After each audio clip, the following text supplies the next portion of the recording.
Okay, this will be an unboxing, an install, and review of the Forge Motorsport R56 atmospheric blow-off valve kit. I'm going to do this with one hand. So this is the box. Comes in. Do maybe a initial review or initial reaction. First look. Well, that's actually pretty nice. Got a sweet.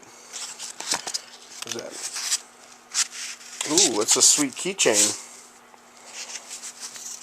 That's metal. I like that. Yeah, I'll mess around with that later. Well, here's the actual blow-off valve. Feels good. It's like it's all metal, no plastic in there, which is nice. It's shiny. Forge. Put that right there. Looks like the solenoid. It's got some air valves, some vacuum connectors on it.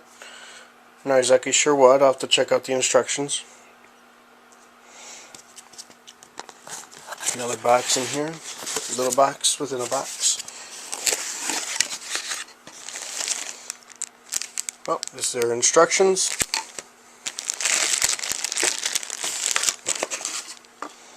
A whole bunch of vacuum line.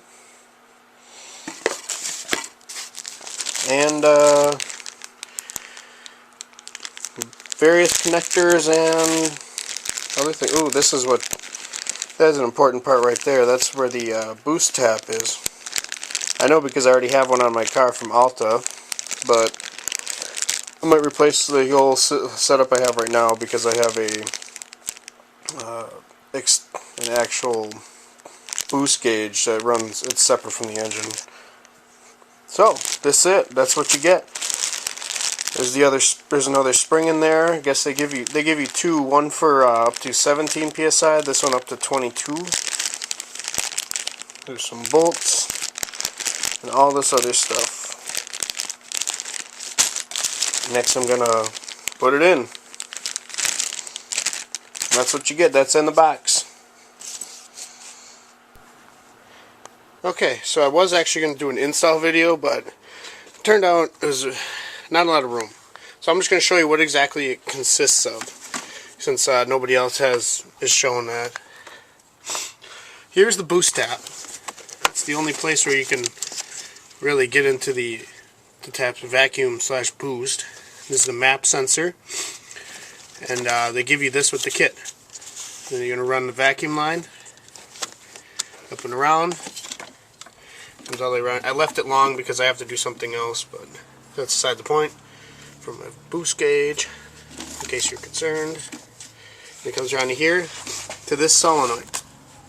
Now this solenoid has has an electrical connector and 4 points. 3 points. 2, 3. These two are actually going to the blow-off valve itself. And one thing I noticed is that when you hook up the electrical, there's the other side of the connectors down there, you have to get a 100% click. Like, you need it to click, otherwise it will not work. For some reason it won't open if you don't have it hooked up correctly. I think it's because this solenoid will actually control whether vacuum opens the boost gauge, or opens the blow-off valve, excuse me. So the computer still has control of it, which is great, and it doesn't throw a check engine light. I've been driving around with it for about a week now, before I made this video, and it's actually, I guess it's enhanced the driving experience. It's not awful. An honest opinion though, it's a little bit annoying when you're just trying to go, you know, not a big deal, not on it or anything, and it's always psh, psh, psh, turn every hit. But when you're really on it, it's actually a head turner. Surprisingly, it's not ear-piercingly loud, like in the other video of how to install it, but it's noticeable. So that's where it is. That's it right there. It's not as complicated as you would think, but it's a pain in the rear to get it in. Namely because this says you have to get really creative. There's not a lot of wiggle room inside, inside there. One thing I do like about it though is that you can change springs on the fly. Once your turbo cools down, you'll be able to unscrew this right here, and you get access to that spring. You can change out the green spring or the red spring. I'm actually thinking about putting the red spring in right now, which is why I have this all off. So that's it. Go one more pass through it. See? Boost tap, vacuum line, the solenoid, get the blow off. Now the setup is the same for the actual uprated bypass valve. There you have it. Now we'll get some driving.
Overall review. Do I believe that the Forge Motorsport blow-off valve kit for the R56 vent to atmosphere is worth it? Well, that depends. This is the piece that you're replacing. This is the stock diverter valve. It is very easy to move it. It's like night and day versus this one versus the actual blow-off valve kit. Now this seals the plug, and when the computer tells it to recirc, it pulls it back.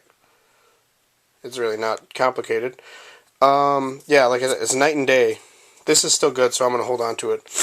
I would like to say though, the kit comes with three really long bolts. There's 3 of them to put right here. Put through the back into the turbo. I believe these are actually for the adapter plate kit, and I think it's just one set of nuts and bolts and whatever they give you just to go with everything. One thing I do like I said before, is that the ease of changing the spring out on the fly, almost waiting for it to cool down. That's one thing I do like. One thing performance-wise, what I have noticed is the boost builds a hell of a lot faster, and it tends to stay up. Versus this one, I believe it probably was being pressed in a little bit, and then was letting boost out until it was, I don't know. It definitely is an upgrade when it comes to boost pressure. Whereas the downs, it's kind of, you know, can get a little old real fast. You know, it's every time you shift. I do like that they put it all in very easy, actually, pictures. These are the instructions right here. So even if you're not super mechanically inclined, it tells you exactly everything that you need to do this install. If I were to give it a rating of between 1 and 10, 1 being I don't know how to change my oil, 10 being the master mechanic, I say this is probably a, with instructions, it's probably like a 4. Took me a little bit, but that was mostly just getting the part. Let me find it for you. See, these are the long bolts right there. It was basically just getting these nuts and these bolts off and then back on with the kit. It only goes on one way, and it's kind of a pain. It's actually not the way it's described right there. It's actually the opposite. They're facing down towards the transmission, which kind of was a pain, but I got it in. And one thing I would recommend, if you're planning on doing this, is when you attach the blow-off valve to the turbo, I'd recommend putting some vacuum line, putting like 12 to 14 inches of, you know, just give yourself some playroom with that, so that because once this is on there, you're not going to want to take it off, and it's going to be a pain to get them on unless you do it ahead of time. Because as you can see from this picture, there is not a lot of room.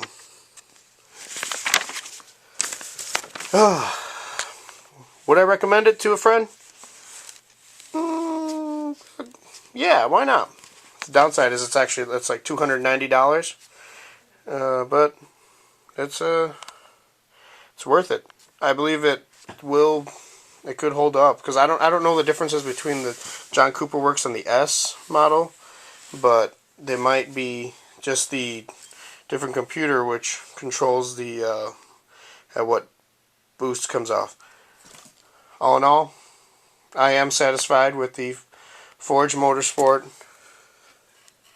atmospheric vent off valve kit for the R56 Mini Cooper S. There it is. I just did this video because I hadn't seen it, and this is what I was looking for when I buy something. Hope you have a great day. Let's motor.